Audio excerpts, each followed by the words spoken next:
Good afternoon, everybody.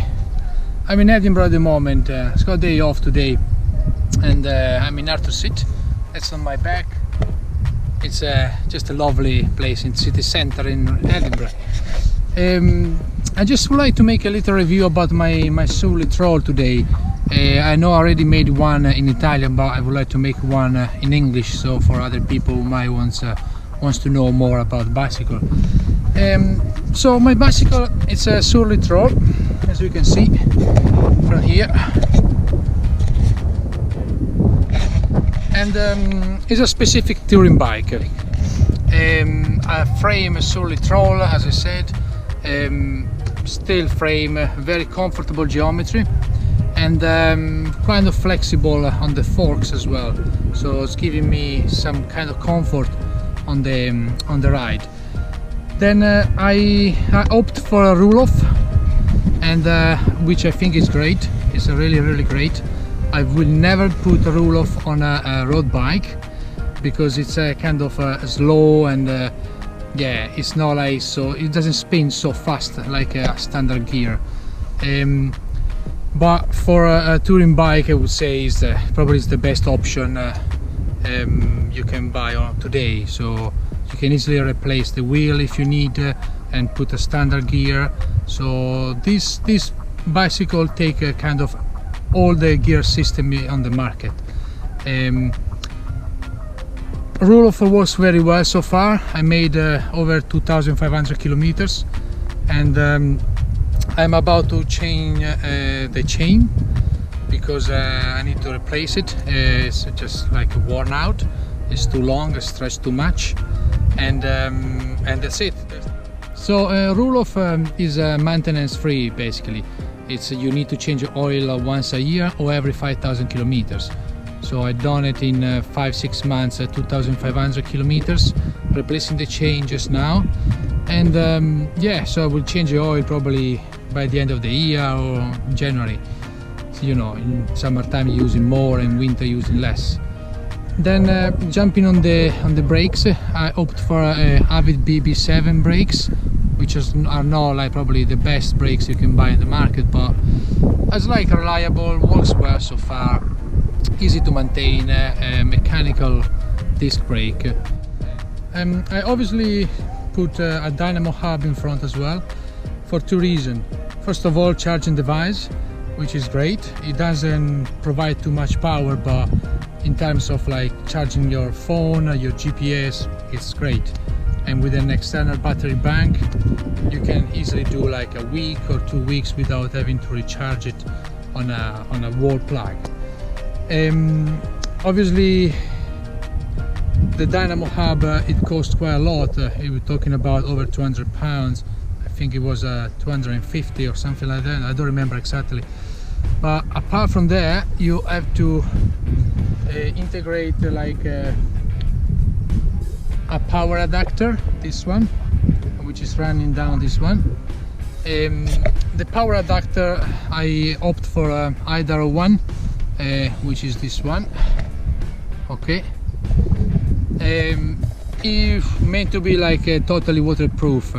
It's been made like to be outside, so can take all the weather. The guy told me is actually you can submerge and it will still work in a game, but I never tried, to be honest. But yeah, so far very good.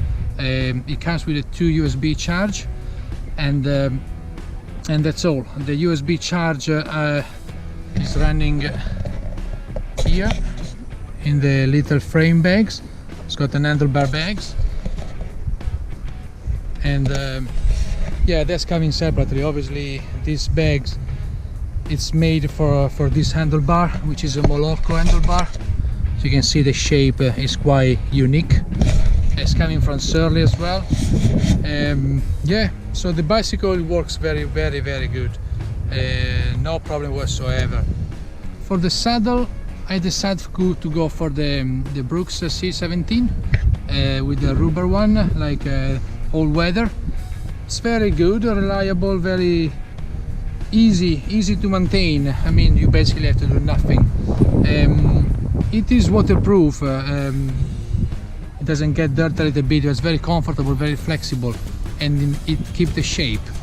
I cannot compare with the Brooks leather one, the standard Brooks, because I never had, but with this one 500 kilometers, 700 kilometers, no problem whatsoever. When I'm touring, I'm not using the rack, or at least I'm not using the panniers. I always going for the frame bags, and I opt for Ortleb, which in my opinion it's probably the best you can find on the market, next to Apidura, which yeah, I use in Apidura as a frame bags for community, but Ortleb, like handlebar bags, seat pot bags, it's just the best. I don't know, totally waterproof, keep the shape, no problem.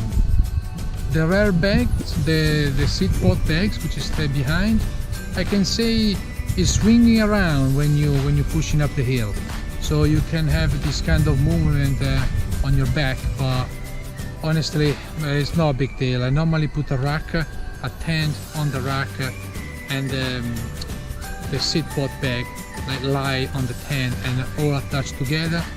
You have probably about 1 kilo of rack on top of your bicycle, but to be honest it doesn't really matter, it doesn't really make too much difference. And yeah, very happy. In front I'm using the classic frame bags from the handlebar, totally waterproof, not very spaceful.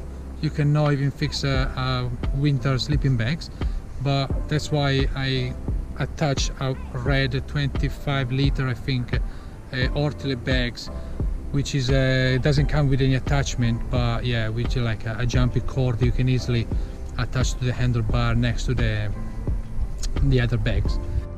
For the water, I'm going for normally I attaching the toothpick bottle cage here in those 3 bolts, which you normally use only 2, the bottom one, just to keep the weight lowest as you can, and 2 more here. So I'm for a total of 1.5 liter each fork, plus 750 ml of water in each fork, which is turned into a 4.5 liter. Plus I got a classic bottle, the classic water bag. For a backpack I'm using a Deuter. I hope it's gonna be like this, the pronunciation, I'm not sure, but I think it's from Germany. Very good backpack made for cycling.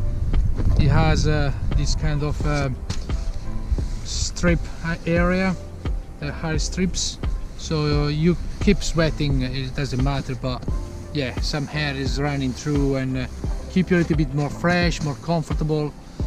Obviously try not to put too much weight on a backpack, but obviously yeah, 2 liters of water under here. There is a hole for the hose, water hose, which is running this way, and you can easily drink for a tube. Yeah, that's all for now. Just let me know any comments if you have any questions you want to know about the bicycle, but at the moment so far so good.